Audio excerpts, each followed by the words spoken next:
બાપાની ઉંમર પૂરી થઈ ગઈ હોય, 80 વર્ષના થઈ ગયા હોય, ખાટલાની અંદરથી ઊભા થઈ શકતા ન હોય, એનું સગા કુટુંબ બધા હોય એને વીટીને બેઠા હોય,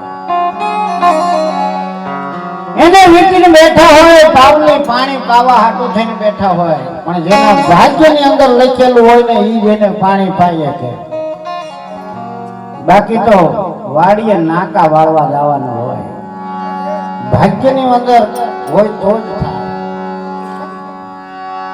એક રાજ દરબારની અંદર રાજાનો દીકરો 7-8 વર્ષની ઉંમર થઈ એટલે દીકરાને ભણવા માટે જંગલની અંદર આગળ સ્કૂલો જંગલમાં થયો, હવે ગામમાં આવી અને માસ્ટરો બધાય જ્ઞાની પુરુષ સાધુ સંત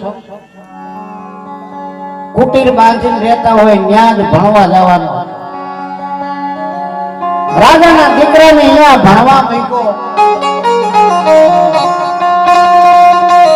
2 દિવસ થયા એટલે રાજાના દીકરાએ કીધું કે બાપુ બોલ બેટા, મારે ઘરે જવું છે. કેમ? તો કે મારા વગરના ત્યાં કોઈ રહી નહીં શકતા હોય, મારા વગરના કોઈ ખાતા નહીં હોય, મારા વગરના કોઈ પીતા નહીં. એટલે વિચાર કર્યો બાપુએ કે આને આમ નામ સમજાવે મેળ નહીં આવે. બાપુએ કીધું કે તારી હજી બાળપણ છે, યુવાનીમાં આવીશ, આપણે 3 વય છે, બાળપણ, યુવાની અને ગઢપણ. તું એમ માનતો હોય તારા વગરના કોઈ ખાતા ન હોય, પીતા ન હોય, તને એમ લાગે છે ને મનથી? તો કે હા બાપુ, મારા વગરના કોઈ રહી નહીં શકતા. એટલે કે એવું ન હોય બેટા. અરે બાપુ એવું જ હોય. કેમ? કે હા. બાપે પોતાની જોડીમાંથી એક પડીકી આપી, બેટા આ પડીકી પી જા અને તું ઘરે જા. ઘરે જાય એટલે તારો જીવ બ્રહ્માંડ ની અંદર હશે, બધા માણસો શું કરે છે એ તારે જોવાનું. પછી તું મને કહેજે કે તારા વગરના કોઈ રહી શકે છે કે નથી રહી શકતા. બાપુએ તો પડીકી દીધી હાથમાં. રાજાના કુંવર તો પડીકી પી ગયા. ધીરે આવ્યા, સુરતા વહી ગઈ. બધાને એમ થયું કે કુંવર દેવ થઈ ગયા. ગામ આખું ભેગું થઈ ગયું. એના માતા પિતા બહેન, એના દાદા અને એની દાદી, આટલા જણા એના બધા અહીંયા કારણે ફરતા ફરી વેડ્યા, મંડા રોકકળ કરવા. રાજાનો કુંવર મનની અંદર વિચાર કરે છે કે મારા પાછળ આ બધા બહુ રોવે છે તો ખરા. એટલી વાર થઈ ગયા, બાપુ પધાર્યા. બાપુ કે અરે રે, મારો શિષ્ય વયો ગયો. ભારે કરી રાજાને બધાને સાના રાખવા માંડ્યા. રાજા કે બાપુ તમે મને કહો છો સાના રહ્યો, સાના રહ્યો, પણ આ મારો દીકરો વયો ગયો છે, એના સામું તો જોવો. બાપુ કે પણ એ તો આ મૃત્યુ લોક છે, મૃત્યુ લોક ની અંદર આવે અને જાય. આ જીવાત્મા આવે અને જાય, આનું નામ મૃત્યુ લોક. અહીંયા આવ્યા પછી મરણ થાય, થાય ને થાય, એટલે જ આને મૃત્યુ લોક કહેવામાં આવે છે. રાજાને ઘણું સમજાવ્યા પણ રાજા સમજે નહીં, એટલે બાપુએ કીધું કે તો આને હજીવન કરી દઉં, કહેતા હોય તો. બાપુ મર્યા પછી હજીવન થાય? તો કે હા થાય. તો બાપુ તમારા આવો ભાગ્ય કહેવાય જો મારો કુંવર બેઠો થઈ જાય. બાપુ કે તો લાવો દૂધનો ગ્લાસ. બાપુ પાસે દૂધનો ગ્લાસ લઈ આવ્યા. બાપુએ મંત્ર ભણ્યા, દૂધનો ગ્લાસ 4 ફેરે પોતાના શિષ્ય ઉપર ઉતારી અને રાજાને દીધો. દાદાને, રાજાના બાપુ જીવતા હતા દાદા. લ્યો દાદા, આ દૂધનો ગ્લાસ, આ દૂધનો ગ્લાસ તમે પી જાશો ને એટલે તમારો જે દીકરાનો દીકરો છે એ બેઠો થાય છે અને તમારું મૃત્યુ થાય છે, તમારી ઉંમર એને લાગી જાય છે. દાદા તો મુઠ્ઠી વાળીને વાડી ભેગા હો ભાઈ, મારે કાંઈ કરવું નથી. અરે પણ દાદા તમારો દીકરાનો દીકરો છે, તમારો વંશ વેલો છે, મારો દીકરો આ બેઠો, બાકી મારે દૂધ પીવું નથી અને મારે મરવું નથી, કારણ કે મરવું હેલી વાત નથી. આ જગતની અંદરથી આ શરીરમાંથી જીવને કાઢવો એ બહુ અહમું છે. એમ નામ જીવ નીકળે નહીં, ઘણી માયા વળગેલી છે, એટલે મોહ મમતા વળગેલી હોય એને આ જીવને મન મરે માયા મરે મરમર જાય આ શરીર, આશા ને તૃષ્ણા મરે નહીં કહી ગયા દાસ કબીર.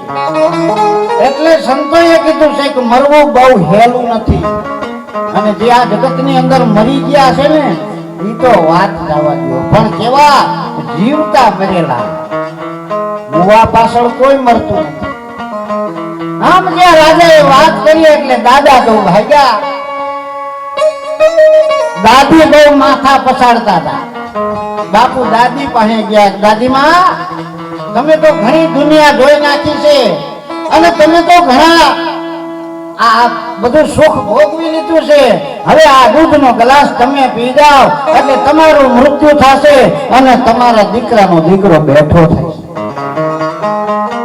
અરે બાપા મારે કાંઈ કરવું નથી, તમારે જેમ કરવું એમ કરો, વંશ હાલે તોય ભલે અને ન હાલે તોય ભલે, મારો દીકરો મારી પાછળ જે કાંઈ કરે એ મને મંજૂર છે.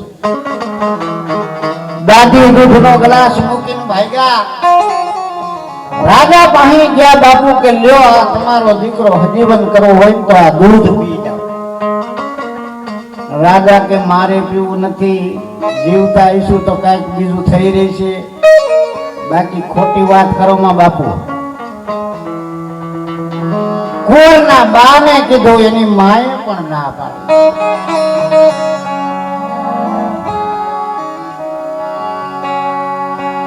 બેનને કીધું કે ભાઈ તારો રાખડીનો બાંધનારો છે અને તું મરી જાય છે, ભાઈ જીવતો થઈ જશે. એ કે ગામમાં એકાદો ધર્મનો ભાઈ કરી લેશ, બાકી મારે મરવું નથી. કુંવર બેઠા બેઠા હુતા હુતા બધું સાંભળે, મારા દીકરા એકે નજીક નથી આવતા. જીવતો ત્યારે તો બધા આમ બધું ભરીને રામ રામ કરતા, પણ હવે કોઈ નજીક નથી આવતા, કારણ કે મેળા પછી કોઈ નજીક જાતું નથી. કુંવર બધું હુતા હુતા જોવે.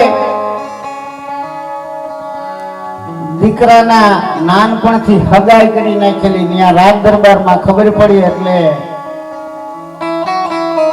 દીકરાના વહુ ધોળા ધોળ આવતા હતા. બાપુને એમ થઈ ગયું કે આ પી જશે.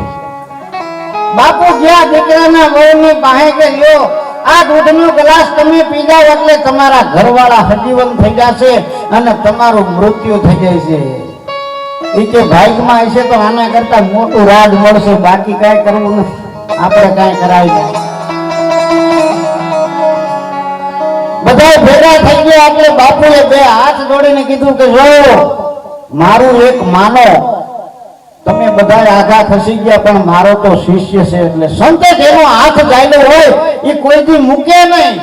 જો તમે કહેતા હોય ને તો આ દૂધનો ગ્લાસ હું પી જાઉં. જ્યાં સંતની વાત સાંભળીને ત્યાં તો બધા પાછા ભેગા થઈ ગયા. દાદા વાડીએથી આવી ગયા. અરે બાપુ જો તમે દૂધનો ગ્લાસ પી જાવ ને તો તમારી સમાધિ હું એવી કરાવું અને ગામને 1 મહિનો બટુક ભોજન કરાવું. આપણા રાજ દરબારમાં તૂટો નથી, પણ દૂધનો ગ્લાસ તમે પી જાવ તમને મૃત્યુ થઈ જાય એટલે તમારા પાછળ કોઈએ ન કર્યો હોય ને એવો ભંડારો કરો. બાપુએ તો ઘાટ ઘાટ ઘાટ ઘાટ ઘાટ ઘાટ ગ્લાસ પી ગયા, પણ આમાં તો બીજું કાંઈ હતું નહીં. દીકરા માથે હાથ ફેરવો, દીકરો હબાક દઈને ઊભો થઈ ગયો. તા તો દાદા ધોળ્યા, દાદી ધોળ્યા, બાપા ધોળ્યા, મા ધોળ્યા, બેન ધોળી, ઘરવાળી ધોળી. દીકરાએ તરત કહી દીધું કે આ જગતની અંદર કોઈનું છે જ નહીં. એટલે તો સંતોએ કીધું છે કે કોઈ કોઈનું નથી રે, કોઈ કોઈનું નથી રે, આલા મુવા પાછળ કોઈ હવે મરતું નથી રે, કોઈ કોઈનું નથી રે. એટલે આ જગતની અંદર જ્યાં સુધી આ જીવ છે ત્યાં સુધી જ બધું છે. જીવ નીકળી ગયા પછી